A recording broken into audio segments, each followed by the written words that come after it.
Bonjour et bienvenue sur ce JT du marché de la mode vintage, premier JT. J'ai la chance d'avoir avec moi les organisatrices de ce JT, avec Claire, avec Virginie et avec Marie. Comment est-ce que le jour où on vous a dit que vous allez reprendre ce marché, vous pensiez que ça allait être aussi important que ça? Parce que c'est énorme, il y a énormément de monde. Il y a beaucoup de monde, en effet. C'est une décision qu'on a prise, une décision collégiale. On savait que c'était un événement institutionnel à Lyon qui attirait beaucoup de monde. C'est un événement sur lequel on était nous-mêmes visiteurs. Oui, c'est ça. Ouais. Voilà, on y allait pour chiner, puisqu'on aime beaucoup chiner. Et on s'est dit, le jour où on a revu Pierre-Jacques Brevet, qui était le propriétaire du marché, qu'on aimerait bien effectivement avoir cet événement dans notre giron d'événements grand public. Et vous attendiez un tel succès, Marie, par exemple? Bah écoutez, on est, je pense, très surprise et j'imagine les exposants aussi, puisque je peux vous donner une approximation de chiffres. On est entre 8 à 10 000 visiteurs en ce samedi 18h. Wow. Donc oui, c'est une belle performance et on est ravis parce que honnêtement, ça n'a pas désempli depuis ce matin 10h. Donc un très beau succès et un grand bravo à nos exposants qui ont joué le jeu et qui ont... Voilà, il y a une belle ambiance générale et voilà, tout se passe bien depuis ce matin. Donc je pense que voilà, demain va être aussi un superbe jour. Donc merci à vous tous. Claire, il faut beaucoup de temps pour préparer un marché comme celui-là. Vous avez combien de temps que vous travaillez à Idées d'Art pour ce marché de la mode vintage? Alors effectivement, c'est une acquisition assez récente, hein, puisque je crois que les filles, on a signé mi-octobre le rachat de cet événement, sans compter la préparation de notre tournée de salon itinérant sur la fin 2015, puisque Idées d'Art est effectivement présent sur d'autres villes. Et puis la préparation d'un événement à venir auquel je donne rendez-vous aussi aux visiteurs du marché de la mode, qui est le Printemps des Docks, un événement art de vivre et lifestyle qui aura lieu donc du 1er au 4 avril à la Sucrière.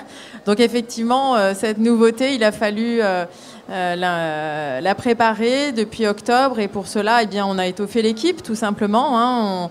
On a aussi le bénéfice de ce partenariat avec l'Université de la mode, on en a parlé, avec le campus. Mais Jérôme, qui était déjà partie prenante dans le marché de la mode vintage auprès de Pierre-Jacques, est resté avec nous pour l'organisation de cette édition. Et puis Swazik est aussi rentré dans l'équipe pour nous aider. Voilà, donc on va d'ailleurs profiter de ce moment d'interview en tant qu'organisatrice de Idées d'Art pour remercier Jérôme Mazin et Swazik Baratin qui ont largement contribué au succès de cet événement, le marché de la mode vintage. Merci à eux, je ne sais pas où ils sont. Bon, on les présentera tout à l'heure, ils viendront sur le plateau, s'ils sont par là, ça serait cool qu'ils viennent aussi sur le plateau pour vous les présenter. Mais une organisation, ça se prépare, il y a une grosse part de communication. Et justement, au niveau de la communication, vous avez organisé une soirée pour présenter cet événement, le marché de la mode vintage. Bah justement, on est allé mettre des caméras au FNK. Et puis voilà. Et puis vous avez une petite surprise puisque Pierre-Jacques Brevet vous pose une question à la fin du reportage. Tout de suite, le reportage sur la soirée du FNK.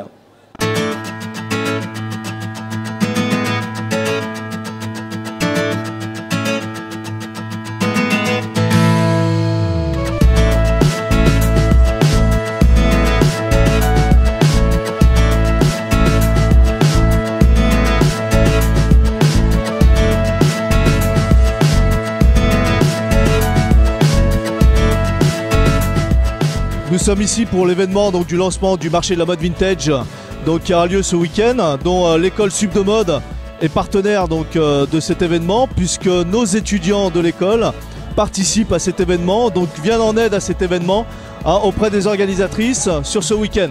Voilà, donc je souhaite bon vent au marché de la mode vintage et un super événement. Je suis heureux d'être avec vous ce soir sur le plateau en qualité de président de Mode à Lyon, l'association pour l'université de la mode. Qui est à l'origine de l'événement il y a déjà 15 ans. Le marché de la mode vintage a changé de main à la fin de l'année dernière et je crois qu'il est désormais dans de bonnes mains. C'est un événement qui reste un événement majeur du monde de la mode et des acteurs de la mode dans la région Rhône-Alpes, en accueillant des exposants et des visiteurs très au-delà de la région. Je souhaite bien sûr que cela continue le plus longtemps possible. Je souhaite surtout que la nouvelle équipe du marché de la mode vintage prenne désormais autant de plaisir que nous en avons eu à l'Université de la mode et que j'en ai eu comme directeur du marché dans le développement de l'événement. Alors justement, les organisatrices sont ici, sur ce plateau. Qu'est-ce que vous avez à leur dire? Bien sûr, nous sommes tous fanats de leur visuel et du jungle de cette année. J'avais juste envie de leur demander en forme de clin d'œil, pour leur première entrée dans l'univers de la mode à Lyon, est-ce par leur vision de la jungle de la mode à Lyon qui a motivé le choix de leur visuel pour cette édition, que je leur souhaite vraiment une édition de pleine de réussite.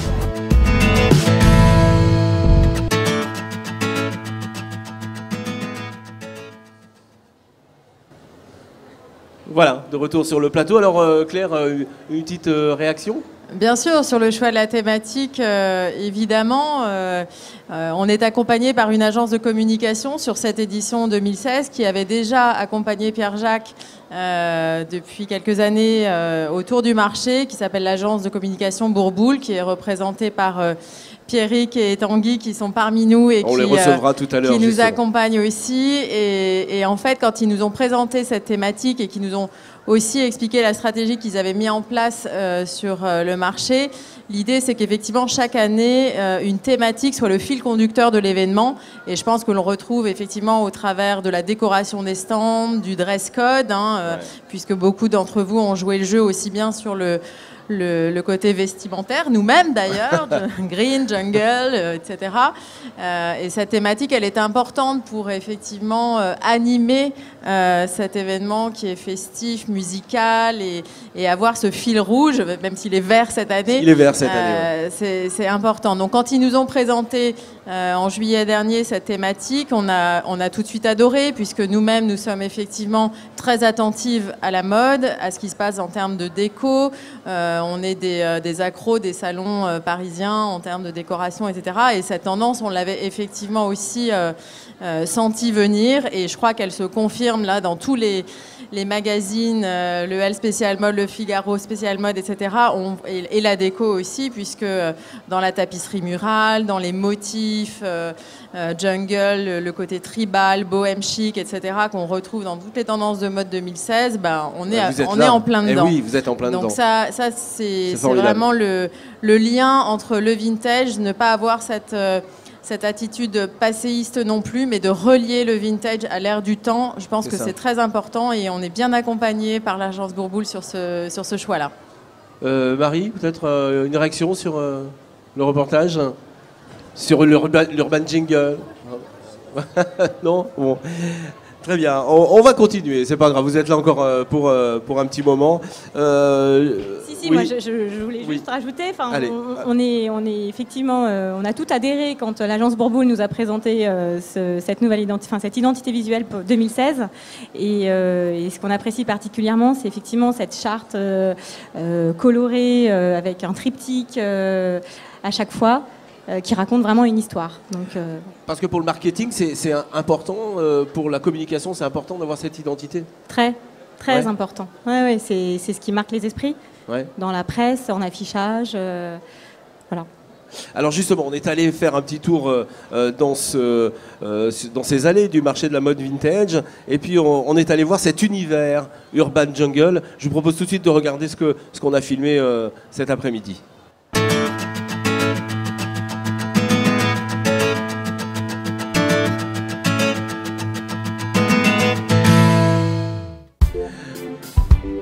Ah, alors, qu'est-ce qui se passe? C'était pas le bon film.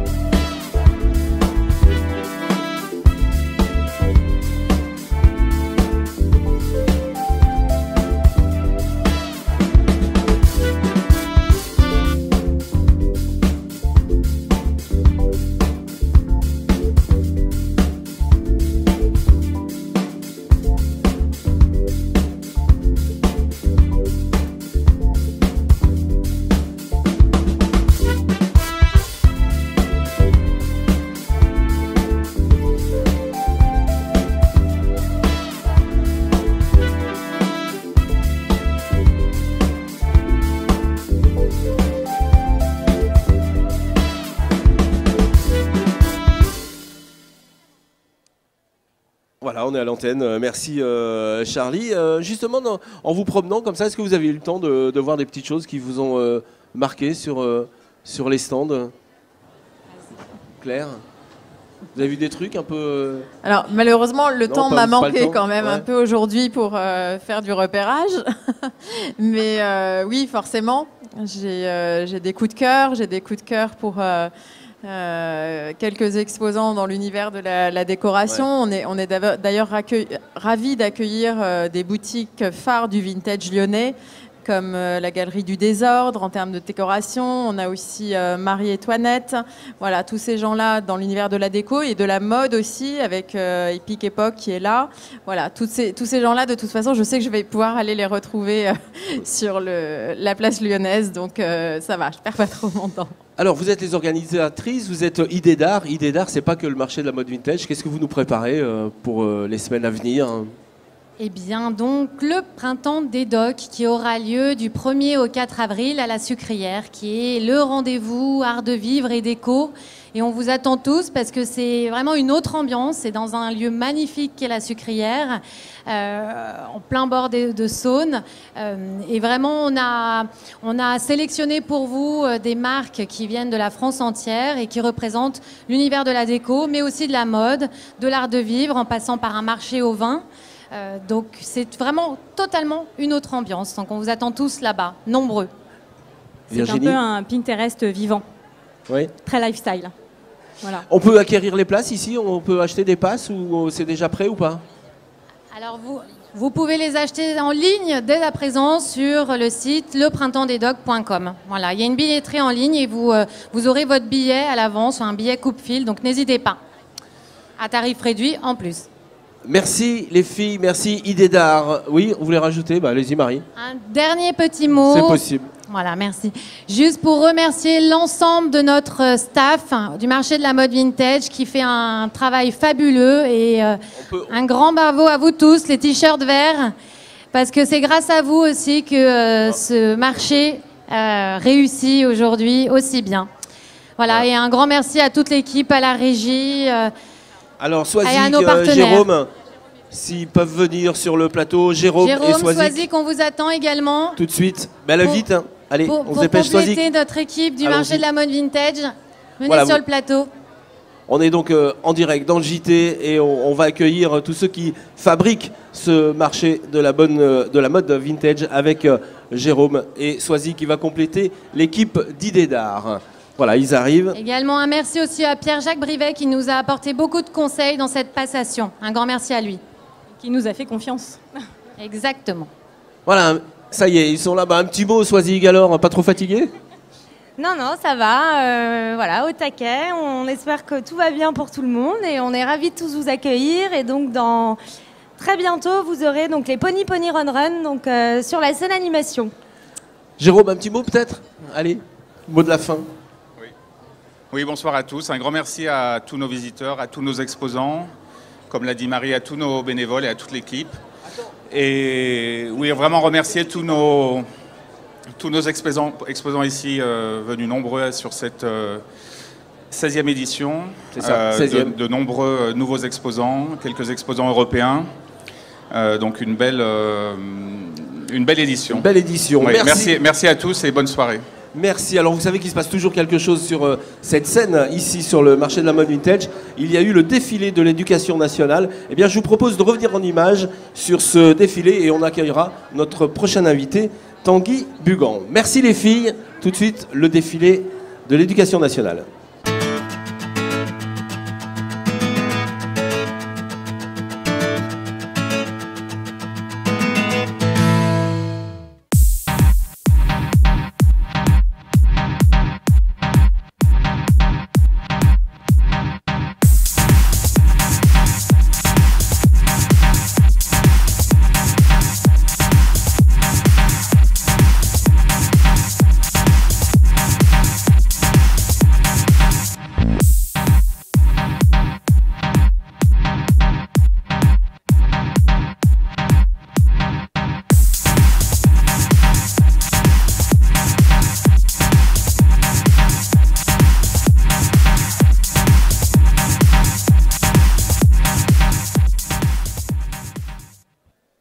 Voilà, de retour sur le plateau avec Tanguy Bugan, l'agence Bourboule qui fait un travail extraordinaire. C'est eux qui ont découvert cet univers. Alors, expliquez-moi un petit peu, Tanguy, ce que vous avez mis dans votre univers. Alors l'univers cette année, donc c'est l'univers Urban Jungle. Juste avant de décrire l'univers, donc l'agence Bourboule, donc moi je suis studio manager. Nous sommes 2 cofondateurs et 2 gérants, donc Pierre Quetelin et moi-même, donc Tanguy Bugan. Nous accompagnons le marché de la mode depuis 3 ans et ça fait 3 ans en fait qu'on thématise le marché. La thématisation permet d'ancrer, on va dire, le marché de la mode vintage dans le contemporain, oui. Puisque c'est très important que le vintage ne soit pas vu que comme, on va dire, du vintage entre guillemets vieux, c'est-à-dire oui, voilà, qu'on soit dans les, voilà exactement, qu'on soit un peu dans les codes très passés. L'important, c'est de lier le vintage avec le contemporain. Donc, on avait travaillé la première année sur la marine vintage, Petit Matelot. L'année dernière, la thématique Summer Dream, avec des affiches avec un surfeur, une jeune femme. Et cette année, nous avons proposé l'Urban Jungle, puisqu'on sent, en fait, quand on est sur le marché, et on sent à travers le contemporain, la mode, la décoration, qu'il y a des tendances, en fait, chaque année qui arrivent et qui se mettent en place. Et comment vous sentez ça, justement? Ça, c'est la curiosité, c'est la rencontre aussi avec certaines marques, certains exposants, certains créateurs. C'est un peu tout ce qui nous entoure tous, qu'on peut le voir dans les magazines, qu'on peut voir dans la mode, dans la décoration. Et le marché de la mode vintage, et en tout cas le vintage aujourd'hui, ce n'est pas que du vêtement, ce n'est pas que de la mode, c'est une philosophie, c'est du produit. On a vu tout à l'heure à la chasse au look, il y a des gens qui s'habillent vintage toute l'année et qui sont complètement vintage et pourtant très contemporains aussi. Et ils vivent avec ça, mais alors... ils vivent avec ça. Et c'est ce qu'on disait, c'est que pas que vestimentaire, on retrouve ça dans le mobilier, même dans la gastronomie. Donc partout. La décoration des restaurants est aujourd'hui très axée vintage. On a eu tout le retour du Scandinave il y a quelques temps et qu'on voit absolument partout dans tous les restaurants. Ouais. Et c'est vrai que le vintage est absolument partout. Donc du coup, cette année, on a proposé l'Urban Jungle pour donner un esprit folk, un esprit country, un esprit bohème. Toutes les femmes sont très sensibles au côté bohème cette année, effectivement, dans la mode. On a beaucoup de motifs ethniques et de motifs jungle. Et on voit bien que sur le marché, il y a beaucoup de gens qui se sont lookés, on va dire, avec du jungle. Alors, parlez-moi de tous ces motifs. Qu'est-ce qu'on retrouve? Qu'est-ce que vous avez voulu nous montrer? Alors, ce qu'on retrouve, on retrouve des personnages, comme on avait retrouvé déjà l'année dernière, qu'on a imposé, qui racontent aussi une histoire. Ils sont très heureux de venir, en fait, au marché de la mode vintage, puisque on a une jeune femme qui saute, un jeune homme qui saute avec une chemise jaune ou un musicien. Le motif dernier est un motif jungle d'inspiration florale, d'inspiration un petit peu Hawaï. C'est un peu bohème, c'est un peu ethnique avec des couleurs et on reste sur des couleurs vintage. Le orange, le jaune-vert, le bleu, etc. D'accord. Et puis alors on va un petit mot sur la chasse au look. C'est quand même exceptionnel cette chasse au look. Exceptionnel, c'est le cas de le dire. C'est vrai que la chasse au look, c'est une chasse au plus beau look, dire, du marché. Donc toute la journée, il y a les bénévoles du marché, tous ceux qui travaillent pour le marché, qui chassent les plus beaux looks. Cette année, le prix du meilleur look a été remis, le MMV Award Virage Radio Bourboule. Qui permet donc au plus beau look d'être primé aujourd'hui, pareil demain. Et les finalistes d'aujourd'hui, les finalistes de demain gagnent, enfin entre ces finalistes, on aura un gagnant qui gagnera un voyage, voilà, un séjour, un week-end au Futuroscope qui est offert par Virage Radio, le partenaire du marché de la mode. Très bien, alors justement Tanguy, on a posé les caméras bien évidemment sur cette chasse au look. Je vous propose de regarder tout de suite. Merci d'être venu sur le plateau. Mais merci à vous de me recevoir. Merci Tanguy. Allez, tout de suite les images de la chasse au look.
Voilà, donc de bien belles images tournées par notre réalisateur Charlie. Voilà, donc c'était la chasse au look. Alors, nous avons eu la chance d'avoir parmi nous le premier vice-président du Grand Lyon qui est venu faire un petit tour, David Kemmerfeld. Je vous propose tout de suite d'écouter. Il était tout à l'heure, il y a 5 minutes, sur le plateau de MMV TV. David Kemmerfeld.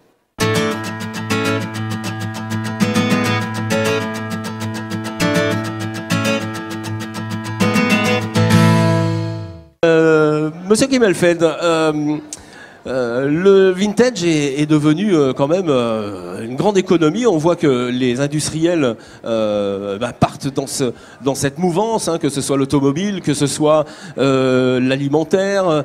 Est-ce que ça ne serait pas finalement une nouvelle niche pour les industriels, le marché de la mode vintage?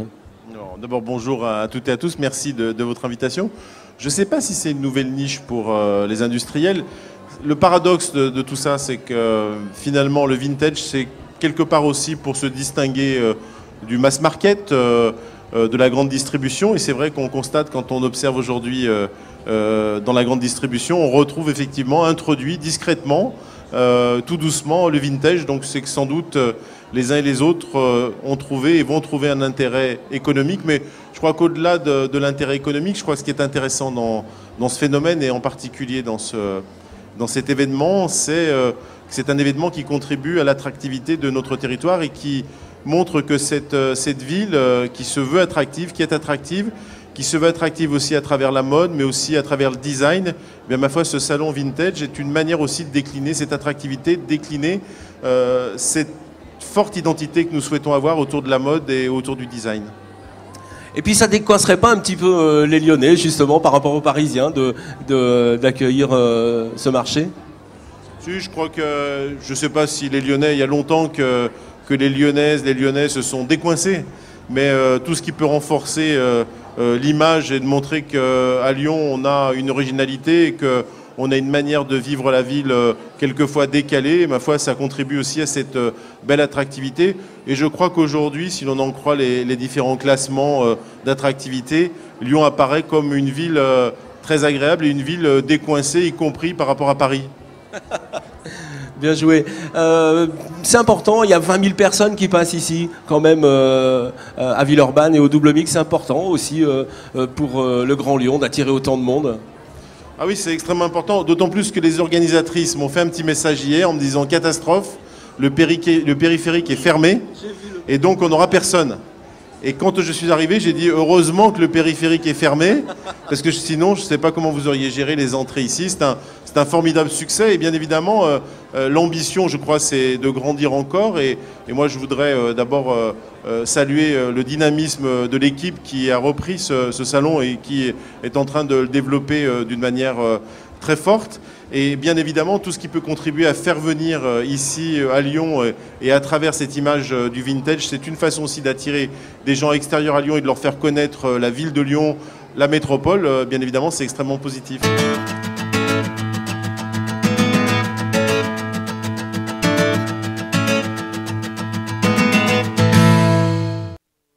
Retour sur le plateau. Mesdames, Messieurs, on a la chance d'avoir avec nous les Pony Run Run qui viennent d'arriver. Ils étaient à la FNAC. Ils ont couru comme des dératés pour arriver au marché de la mode vintage. Merci d'avoir fait aussi vite.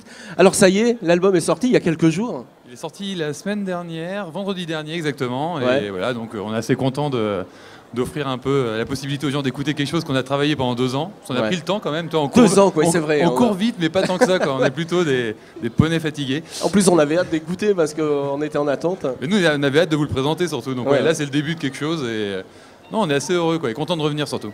Alors justement, c'est le début de quelque chose. C'est le début aussi d'une tournée. Est-ce que finalement, quand on sort un album, eh bien, c'est le début d'une nouvelle vie ?